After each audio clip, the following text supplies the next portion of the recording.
Hello friends, আমি ঝুমা আপনাদের সাথে নিয়ে চলে এলাম ঝুমার পঞ্চব্যঞ্জনে। আজকে মানকচু বাটা করে দেখাবো। তো এটা হচ্ছে মানকচু নিয়ে নিয়েছি। এরপর কচুটাকে এরকম টুকরো করে ভালো করে কেটে নিয়েছি।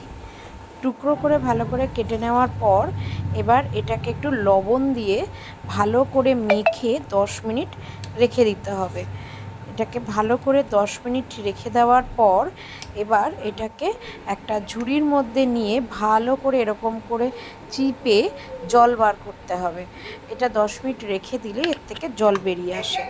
চিপে চিপে জল বার করতে হবে। আমি কতগুলো নারকেল নিয়ে নিয়েছি, পেছনের খোসাটা ছাড়িয়ে এরকম টুকরো করেছি। এটাকে আমি এবার আস্তে আস্তে মিক্সির মধ্যে পেস্ট করে নেব। তো দেখুন, আমি মিক্সিতে দিয়ে দিলাম নারকেলগুলো, এবার পেস্ট হয়ে গেল। এবার আমি এটাকে আলাদা করে রেখে সর্ষে আর কাঁচা লঙ্কা এর সাথে একটু লবণ নিয়েছি, সেটা আপনাদের দেখাতে ভুলে গেছি, মিক্সিতে পেস্ট করে নিলাম একসঙ্গে। আর মানকচুগুলো নিলাম, এটাকেও পেস্ট করে নিলাম। পেস্ট করে নিয়ে একটা ন্যাকড়ার মধ্যে এটাকে নিয়ে পেস্ট করা মানকচুটাকে এরকমভাবে চিপে চিপে জলটা বার করে দিতে হবে। জলটা বার করে দেওয়ার পর এটা একদম ঝুরঝুরে হয়ে গেল, প্লেটে নিয়ে নিয়েছি।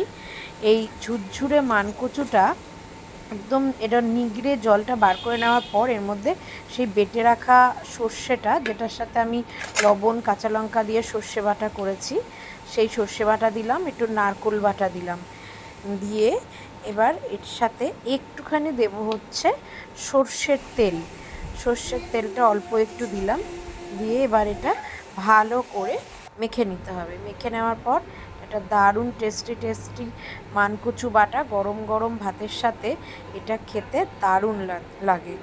আপনাদের এটা ভালো লেগে থাকলে চ্যানেলটাকে সাবস্ক্রাইব করে দেবেন, আর এরকম বাটা সবাইকে করে খাওয়াবেন এবং কমেন্ট করে জানাবেন কেমন লাগলো। টাটা।